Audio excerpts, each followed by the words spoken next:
अस्सलाम वालेकुम स्टूडेंट्स। आज मैंने क्लास 10th के कुछ क्वेश्चंस अलग किए हैं चैप्टर नंबर 10 से, जो कि बुक का पहला चैप्टर बनता है 10th की बुक का। तो ये क्वेश्चंस जो हैं ये बेसिकली कंसेप्चुअल क्वेश्चंस हैं, लेकिन ये वो कंसेप्चुअल या रिव्यू क्वेश्चन नहीं है जो आपकी एक्सरसाइज में दी हुई हैं। ठीक है, वो अलग से क्वेश्चंस हैं, वो आपको कहीं से भी उनका सॉल्यूशन मिल जाएगा। लेकिन ये वो इम्पोर्टेंट क्वेश्चंस मैंने अलग किए हैं चैप्टर के अंदर से, जो कि आपको नॉर्मली इनकी इस तरह से स्टेटमेंट बुक से नहीं मिलेगी, जो कि एज़ इट इज़ आपको आंसर नहीं मिलेगा आपको कहीं से। तो अब देखें, जैसे बोर्ड के पेपर में कोई सवाल आ जाता है जिसकी स्टेटमेंट चेंज्ड हो, या जो कि आपने उसको ना पढ़ा हो, एज़ इट इज़ ना पढ़ा हो, तो आपको प्रॉब्लम फेस करना पड़ती है। तो इस वजह से मैंने तकरीबन ये 14-15 क्वेश्चन निकाले हैं, ताकि आपके कॉन्सेप्ट्स को मज़ीद स्ट्रॉन्ग किया जा सके, आपके ग्रेड्स को इम्प्रूव किया जा सके, आपको किसी किस्म की परेशानी का सामना ना करना पड़े। लेकिन फिर भी अगर कोई ऐसा सवाल हो जो मैंने ना डाला हो यहाँ पे, और आपको आपके माइंड में वो क्वेश्चन हो, तो आप मुझसे वो पूछ सकते हैं। और अगर ज़्यादा क्वेश्चंस हो गए तो मैं इंशाल्लाह एक अलग से वीडियो भी बना दूँगी। तो चलिए शुरू करते हैं। सबसे पहला क्वेश्चन जो है वो ये है कि what does the negative sign indicate in restoring force. यानी कि restoring force is what is the displacement of an object in SHM when the kinetic energy and potential energy are equal। देखें, simple harmonic motion के अंदर आपने वो पूरी motion में ऐसा एक डिस्प्लेसमेंट बताना है कि जहाँ पर काइनेटिक एनर्जी और पोटेंशियल एनर्जी आपस में बराबर हो जाएं। ये तो हमें मालूम है कि काइनेटिक एनर्जी मैक्सिमम कहाँ पर है, पोटेंशियल एनर्जी कहाँ पर मैक्सिमम है, लेकिन वो दोनों आपस में बराबर कहाँ पर हैं ये देखना है। तो काइनेटिक एनर्जी का फार्मूला होता है हाफ एम वी स्क्वायर। ठीक है, और यहाँ पर वी स्क्वायर बराबर है omega square x not square minus x square. अगर ये आपको नहीं पता तो ये वैसे फर्स्ट ईयर की बुक में फार्मूला है, आप एज इट इज़ इसको याद कर लें 10th के लेवल पे। तो ये होती है काइनेटिक एनर्जी, और ओमेगा स्क्वायर बराबर है के बाई एम के, तो के यहाँ से इक्वल हो जाता है एम ओमेगा स्क्वायर के। ठीक है, और पोटेंशियल एनर्जी का फार्मूला है हाफ के एक्स स्क्वायर। तो यहाँ पर आपने के की बजाय ये पुट कर देना है एम ओमेगा स्क्वायर, तो ये हो जाएगा half M omega square x square. अब according to the given condition kinetic energy and potential energy both should be equal. तो यहाँ पर हमने काइनेटिक एनर्जी और पोटेंशियल एनर्जी को इक्वल कर लिया है। यहाँ पे 1/2 से कैंसिल, एम एम से कैंसिल, ओमेगा स्क्वायर से कैंसिल, तो पीछे ये वाली जो टर्म है ये बच जाती है। तो देखें कि अब x not square minus x square is equal to x square, ये रह गया है। तो एक्स नॉट स्क्वायर को अलग कर लिया, x square plus x square हो गया, 2x स्क्वायर हो गया। दोनों साइड्स पे स्क्वायर रूट लेंगे तो x not is equal to square root of 2 into x हो गया। तो एक्स को यहाँ से आपने अलग किया है, तो 1 over square root of 2x not. तो देखें कि x not is the amplitude means के मैक्सिमम डिस्प्लेसमेंट। तो एक्स जो है वो सिंपल डिस्प्लेसमेंट है। तो देखें कि यहाँ पर डिस्प्लेसमेंट हमने फाइंड करना था, तो वो डिस्प्लेसमेंट मैक्सिमम डिस्प्लेसमेंट को अगर आप स्क्वायर रूट ऑफ 2 से डिवाइड कर देते हैं, तो वो आपके पास डिस्प्लेसमेंट आ जाता है कि जिस पॉइंट पर, जिस पोजीशन पर काइनेटिक एनर्जी और पोटेंशियल एनर्जी इक्वल हो जाए, यानी कि मीन पोजीशन से आप इतना डिस्प्लेसमेंट कवर करेंगे तो काइनेटिक एनर्जी और पोटेंशियल एनर्जी आपस में बराबर हो जाएंगी। Is what happens to the time period of mass spring system when mass of object is changed। मैंने यहाँ पे जानबूझ के चेंज का वर्ड यूज़ किया है, इसकी जगह इंक्रीज़ का वर्ड भी हो सकता है, डिक्रीज़ का वर्ड भी हो सकता है, और आपको ये भी बताया जा सकता है कि इतने टाइम्स इंक्रीज़ या डिक्रीज़ करें, वैल्यू भी गिवन हो सकती है। तो उन सारी बात को ना हम इस चेंज के ज़रिए से एक्सप्लेन कर लेंगे। तो हमें टाइम पीरियड का फार्मूला पता है मैस स्प्रिंग सिस्टम के लिहाज से, बुक का पहला टॉपिक है वो आपने फार्मूला लिख लिया। यहाँ पर देखें 2 पाई है, तो 2 पाई कांस्टेंट है, तो कांस्टेंट और इक्वल टू मिला के डायरेक्टली प्रोपोर्शनल का साइन बनाते हैं। तो यहाँ से पता चला कि टाइम पीरियड डायरेक्टली प्रोपोर्शनल है स्क्वायर रूट ऑफ मैस के, और इन्वर्सली प्रोपोर्शनल है के, यानी कि स्प्रिंग कांस्टेंट के। तो इसका मतलब है कि यहाँ पर क्वेश्चन में हमें मैस का जिक्र किया गया है, तो अगर मैस बढ़ाएंगे तो टाइम पीरियड भी इंक्रीज करेगा, और अगर मैस को आप कम करेंगे तो टाइम पीरियड जो है उस पर भी ऐसा इफेक्ट आएगा कि वो कम होगा। ठीक है। तो अब अगर इंक्रीज का हो तो आप यहाँ से तक लिख सकते हैं, और अगर डिक्रीज का पूछा हो तो टाइम पीरियड आल्सो डिक्रीज इस तरह लिख सकते हैं। और फिर एग्जांपल कर लेते हैं कि अगर आपको कोई वैल्यू गिवन हो, तो ये देखिए मैंने टाइम पीरियड का फार्मूला लगा लिया है। अब न्यू टाइम पीरियड फाइंड करना है with the changed math, that's why इसमें मैंने प्राइम टर्म्स यूज किए हैं। तो m prime is equal to 2m। Suppose करें मैंने यहाँ पे वैसे एग्जांपल ले ली कि 2 टाइम्स आपने मैथ को इंक्रीज कर दिया, तो m प्राइम की बजाय 2m आ जाएगा। स्क्वायर रूट ऑफ 2 को आप यहाँ से अलग कर सकते हैं, तो अंदर फिर यही टर्म रहेगी, इसको दोबारा उठा के आप t लिख सकते हैं। तो t prime is equal to square root of 2 ये दिखा रहा है कि अगर आप 2 टाइम्स मैथ को इंक्रीज करेंगे तो square root of 2 times time period increase करेगा। ठीक है। और अब हम डिक्रीज के लिए एग्जांपल कर लेते हैं कि अगर आपको 3 टाइम्स मैथ्स डिक्रीज फॉर्म में मिले या 2 टाइम्स डिक्रीज फॉर्म में मिले, तो आपने क्या करना है कि m प्राइम जो है वो m/2 से आपने डिवाइड कर देना है, m/2 के बराबर कर लेना है। ठीक है। तो 2 pi square root of m prime की बजाय आपने m/2 लिख लिया। अब यहाँ से 1 ओवर स्क्वायर रूट ऑफ 2 अलग हो जाएगा ना, अंदर क्या बचेगा 2 pi square root of m over k। तो square root of m over k into 2 pi ये मिला के t बनाता है, तो ये t आ गया। तो t अब डिवाइड हो रहा है स्क्वायर रूट ऑफ 2 से, तो इट मीन्स के ये square root of 2 times original time period में कमी वाक़ होगी जब न्यू टाइम पीरियड आएगा। तो अब यहाँ पे आपको कोई भी वैल्यू गिवन हो तो आप इसको अटेम्प्ट कर सकते हैं। ठीक हो गया।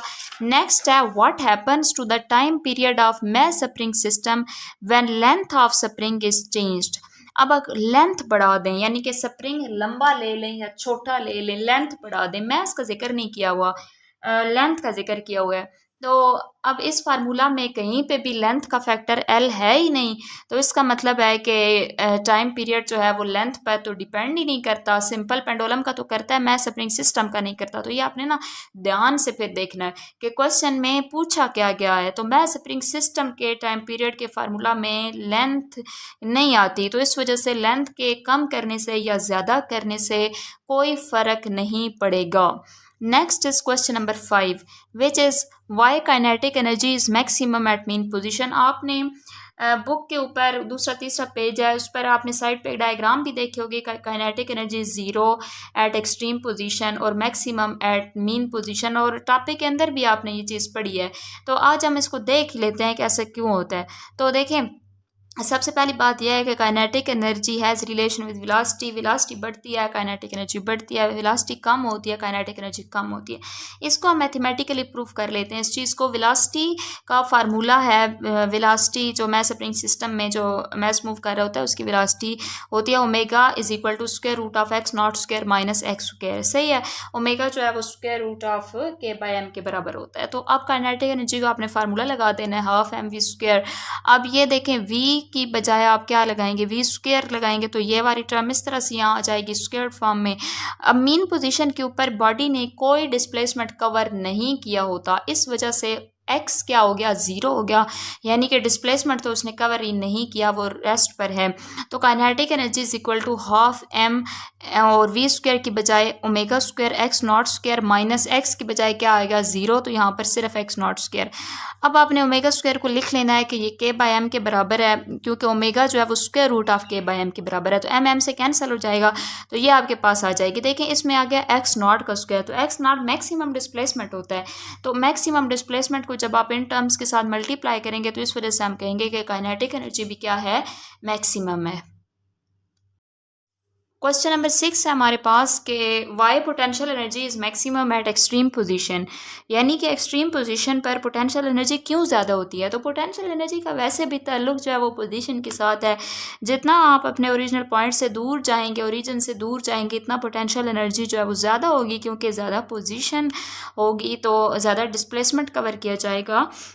मैथमेटिकली देख लेते हैं, पोटेंशियल एनर्जी का फार्मूला होता है half k x square. X जो है वो डिस्प्लेसमेंट है, इसमें के स्प्रिंग कांस्टेंट है। अब एक्सट्रीम पोजीशन पर जो डिस्प्लेसमेंट है ना वो मैक्सिमम डिस्प्लेसमेंट कवर करती है बॉडी, उसको हम कहते हैं एम्पलीट्यूड। तो एक्स को एक्स नॉट यानी कि एम्पलीट्यूड से रिप्रेजेंट करते हैं, एक्स नॉट को तो उससे रिप्लेस कर देंगे। तो potential energy is equal to half k x not square. अब देखें एक्स नॉट मैक्सिमम डिस्प्लेसमेंट जब आप पुट करेंगे तो पोटेंशियल एनर्जी भी जो है वो क्या आ जाएगी, मैक्सिमम आ जाएगी। Okay, next is question number 7, जिसमें पूछा जा रहा है कि डैम्पिंग क्यों होती है, डैम्पिंग का कॉज क्या है। तो डैम्पिंग क्या होती है, डैम्पिंग जो है वो एम्पलीट्यूड के अंदर जो कमी वाक़ होती है आहिस्ता आहिस्ता, उसको कहते हैं। लेट्स सपोज कि आप किसी बच्चे को झूला झुलाते हैं तो आपने एक ही दफ़ा फोर्स लगानी है। पहले वो जब जिस पोजीशन पर जाएगा, दूसरी दफ़ा उससे कम जाएगा, तीसरी दफ़ा उससे कम पे जाएगा। बार बार आपने फोर्स बीच में नहीं लगानी, वरना तो ज़ाहिर है आप बार बार जब उसको फोर्स लगा रहे हैं तो उसे एनर्जी दे रहे हैं, तो फिर एज अ रिज़ल्ट वो दूर तक ही जाएगा। लेकिन आपने एक ही दफ़ा फोर्स लगाया, उसके बाद वो नेचुरली ऑसिलेट करेगा, तो के अंदर डैम्पिंग होगी। ठीक है ना। तो मैंने देखें यहाँ पर एक पेंडुलम की डायग्राम बनाई है। ये देखें, सबसे पहले स्पोर्ट है, उसके बाद एक थ्रेड है, बॉब है। यहाँ से आप उसको फोर्स लगाएंगे तो ये थ्रेड विद बॉब यहाँ तक जाएगा। अब यहाँ तक इसने मैक्सिमम डिस्प्लेसमेंट कवर किया, उसके बाद ये मीन पोजीशन पे आएगा। उसके बाद जब ये अगेन अपनी एक्सट्रीम पोजीशन पे जाएगा तो वो पहले वाले पे नहीं जाएगा, उससे कम डिस्टेंस कवर करेगा, थर्ड टाइम उससे कम, फिर लास्ट पे आके वो बिल्कुल रुक जाएगा। तो यहाँ पर डैम्पिंग हुई है। तो डैम्पिंग होती क्यों है? ड्यूरिंग द ऑसिलेशन, ऑसिलेशन के दौरान जो भी सिस्टम है, यहाँ पर बॉब और थ्रेड है, या इसके अलावा मैस स्प्रिंग सिस्टम की आप बात कर लें, जो भी है उसको एक तो फ्रिक्शन की फोर्स को फेस करना पड़ता है और दूसरा उसको एयर रेजिस्टेंस को भी फेस करना पड़ता है। तो एज अ रिजल्ट वो उन रिटार्डेशंस की वजह से जो सिस्टम की काइनेटिक एनर्जी है, मैकेनिकल एनर्जी है, वो कम होती जाती है, और जब उसके पास एनर्जी नहीं होती तो वो दूर तक नहीं जा सकता।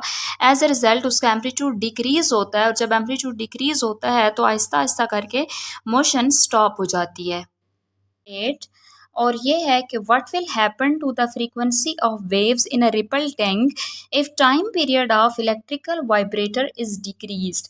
यानी कि रिपल टैंक के अंदर अगर आप वो जो वाइब्रेटर है जिसकी वजह से वाइब्रेशन प्रोड्यूस होती है, तो उसका पीरियड कम कर दें तो फ्रीक्वेंसी की क्या होगा, और जो वेव्स बन रही हैं, जो रिपल्स हैं, उनकी स्पीड के साथ क्या होगा, ये चीज़ आपने देखनी है। तो देखें कि सबसे पहले उसने टाइम पीरियड का जिक्र किया है। टाइम पीरियड का फ्रीक्वेंसी के साथ कैसा रिलेशन होता है? T is equal to 1/f, यानी कि आप रफली कह सकते हैं कि time period is inversely proportional to f। तो अगर टाइम पीरियड वाइब्रेटर का कम होगा तो फ्रीक्वेंसी इंक्रीज़ होगी। तो अगर टाइम पीरियड को आप कम कर देते हैं, मीन्स के कम टाइम में वाइब्रेशंस होती हैं, तो उस टाइम पर उन वाइब्रेशंस की जो फ्रीक्वेंसी होगी वो ज़्यादा होगी, यानी कि वो नंबर ऑफ साइकिल्स पर सेकंड ज़्यादा बन रहे होंगे। और फिर उसने पूछा है कि वेव स्पीड के साथ क्या होगा। तो देखें v is equal to f lambda. तो यहाँ पर यानी कि अगर फ्रीक्वेंसी बढ़ती है तो स्पीड भी बढ़ती है, तो इस तरह से फ्रीक्वेंसी इंक्रीज़ होगी टाइम पीरियड के डिक्रीज़ की वजह से, तो वेव की जो स्पीड है वो ज़्यादा होगी, यानी कि वो ज़्यादा फास्टली मूव करेंगी। कि why do waves refract at the boundary of shallow water and deep water in ripple tank experiment. सवाल यह पूछा गया है कि जब रिपल टैंक के अंदर पानी एंटर होता है शैलो से डीप सरफेस के अंदर, तो उस टाइम पर जो वाटर वेव्स होती हैं वो अपनी डायरेक्शन को चेंज क्यों कर लेती हैं। तो रिफ्रैक्शन का मतलब होता है चेंज इन डायरेक्शन। तो देखें कि डीप वाटर के अंदर जो वेव लेंथ है ना वो ज़्यादा होती है, और शैलो वाटर में ये जो वेव लेंथ होगी ना यहाँ पे ये कम होती है। तो उस टाइम पर जो स्पीड है वो डिपेंड करती है वेव लेंथ के ऊपर। जिसकी स्पीड ज़्यादा होगी तो उसका मतलब है कि ये डीप वाटर है, क्योंकि यहाँ पर वेव लेंथ ज़्यादा है। और जो शैलोअर वाटर है वहाँ पर स्पीड कम होती है वाटर की, क्योंकि वहाँ पे वेव लेंथ जो है वो कम होती है। तो इस वजह से वेव जब एंटर होती हैं डीप से शैलो वाटर की तरफ, तो वहाँ पर उनकी जो स्पीड है उसमें कमी वाक़ होती है। तो दैट्स वाई वेव लेंथ भी डिक्रीज़ होती है। तो इस वजह से वेव्स रिफ्रैक्ट होती हैं, यानी कि अपनी डायरेक्शन को यहाँ से चेंज कर लेती हैं। ठीक है। नेक्स्ट क्वेश्चन है, if we change the bob material then what will be effect on time period. यानी कि आपके पास पहले कोई स्टील का बॉब था, अब आपने वुड ले ली या प्लास्टिक ले लिया, तो उस टाइम पर टाइम पीरियड पे क्या फ़र्क पड़ेगा। तो बॉब का अगर जिक्र आए तो इसका मतलब है कि ये time period of simple pendulum पूछा गया है आपसे। आप सिंपल पेंडुलम के टाइम पीरियड में कोई भी बॉब के मैस या बॉब के मटेरियल या साइज़ वगैरह की तो बात बात ही नहीं है। तो इस वजह से कोई फ़र्क नहीं पड़ता अगर आपने कोई साइज़ चेंज कर दिया है या मटेरियल चेंज कर दिया है। ठीक है, यहाँ पर आप लिख सकते हैं मटेरियल पे यानी कि डिपेंड नहीं करता, तो इस वजह से टाइम पीरियड सेम रहेगा। नेक्स्ट क्वेश्चन है, same masses are attached to different springs, one is vibrating faster, why? यानी कि मैसेज जो है केजी में उनकी वैल्यू सेम है, लेकिन आपने उनको डिफरेंट स्प्रिंग्स के साथ अटैच कर दिया है। तो एक जो मैस है उनमें से वो ज़्यादा फास्टली वाइब्रेट कर रहा है, हालांकि सब के जो केजी में मैसेज हैं वो तो सेम हैं। तो ऐसा क्यों होता है? अब आपने frequency of mass spring system को लिख लेना है यहाँ पे, which is F is equal to 1/2 pi square root of K by M। अब K जो है वो स्प्रिंग कांस्टेंट है और 1/2 पाई भी कांस्टेंट है, तो F is inversely proportional to 1/स्क्वायर रूट ऑफ M, यानी कि डायरेक्टली प्रोपोर्शनल टू 1/स्क्वायर रूट ऑफ M या inversely proportional to square root of M आप जिसको बोलते हैं, तो वो चीज़ है। तो इसका मतलब है कि अगर मैस ज़्यादा होगा तो फ्रीक्वेंसी कम होगी, मैस कम होगा तो फ्रीक्वेंसी जो है वो ज़्यादा होगी। तो यहाँ पर आपने जब सेम मैसेज का जिक्र किया है तो उस टाइम पर वो जो स्प्रिंग है उसकी वजह से जो फ्रीक्वेंसी है वो ज़्यादा होगी। जब फ्रीक्वेंसी ज़्यादा होगी तो स्पीड भी ज़्यादा होगी। ठीक है, चाहे मैसेज सेम हो लेकिन वो ज़्यादा फ्रीक्वेंसी है, तो जब फ्रीक्वेंसी ज़्यादा है तो एज अ रिज़ल्ट स्पीड भी ज़्यादा है, तो जो ज़्यादा तेज़ी से वाइब्रेट कर रहा है वो इस वजह से तेज़ी से वाइब्रेट कर रहा है। नेक्स्ट क्वेश्चन है, what happens to the acceleration of mass spring system if its mass is doubled? Acceleration के पे क्या इफ़ेक्ट होगा अगर मैस डबल कर दिया जाए तो एक्सेलरेशन का फार्मूला है a is equal to minus k by m into x. अगर आपने मैस डबल कर दिया है तो यानी कि 2 टाइम्स कर दिया है तो m प्राइम की बजाय आप यहाँ पे 2m पुट कर दें, 1/2 को आप अलग करें, इसको अंदर मल्टीप्लाई करें, minus k by m into x हो जाएगा। तो यहाँ पर ये आपके पास minus k by m into x जो है वो a के ही बराबर है। तो ये एक्सेलरेशन जो न्यू एक्सेलरेशन है वो हाफ हो जाएगा ओरिजिनल एक्सेलरेशन के। तो इसका मतलब है कि आपने अगर मैस डबल किया है तो उस टाइम पर एक्सेलरेशन रिड्यूस हो गया है, यानी कि ऑब्जेक्ट जब हैवी हो जाएगा तो वो तेज़ी से एक्सेलरेट तो नहीं कर पाएगा ना। नेक्स्ट क्वेश्चन नंबर 13 है हमारे पास, what is the relation between energy and frequency?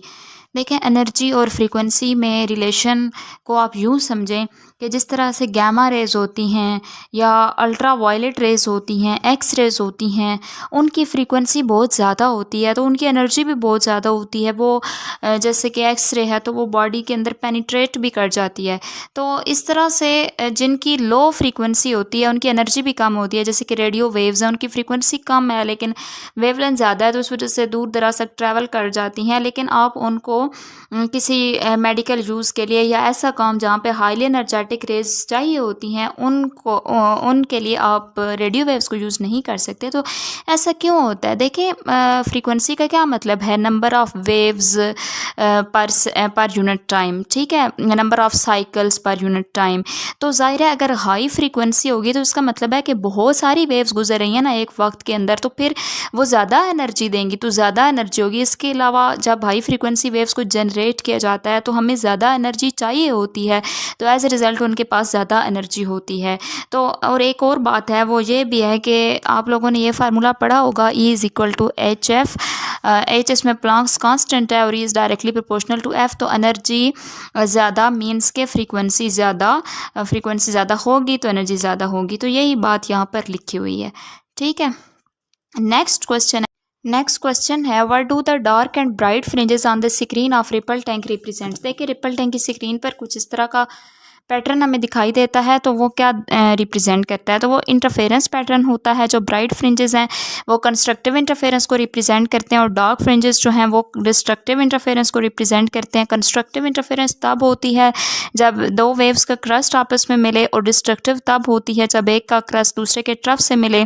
और जब कंस्ट्रक्टिव इंटरफेरेंस होती है तो जो एम्पलीट्यूड है वो इंक्रीज़ हो जाता है और एज ए रिजल्ट यानी कि जो वाटर वेव है जो आसपास की वो ज़्यादा डिस्प्लेसमेंट डिस्प्लेसमेंट कवर करती हैं तो वो एरियाज़ ब्राइटर दिखाई देते हैं। लेकिन डार्क फ्रिंज का केस डिस्ट्रक्टिव इंटरफेरेंस के लिए है, तो उसमें जो रिजल्टेंट वेव है उसका एम्पलीट्यूड डिक्रीज्ड है, मतलब कि ऑलमोस्ट ज़ीरो है, तो वाटर कोई डिस्प्लेसमेंट नहीं कवर करता, तो जो नियर बाय एरियाज़ हैं वो आपको डार्क दिखाई देंगे। ठीक है, लास्ट क्वेश्चन है हमारे पास, what is the purpose of light in the ripple tank. तो देखें, रिपल टैंक में बनने हैं कुछ इंटरफेरेंस पैटर्न्स बनने हैं, कहीं पर आपको रिफ्रैक्शन देखनी है, कहीं पर डायफ्रैक्शन देखनी है, रिपल्स को ऑब्ज़र्व करना है, तो उसके लिए ज़रूरी है कि हमें नज़र आए वो सही से। तो वो अगर लाइट नहीं होगी तो वो फेड होंगे, सही से दिखाई नहीं देंगे, तो लाइट की वजह से वो जो रिपल्स बनते हैं वाटर की सरफेस पर, उनको आप इजीली देख सकते हैं।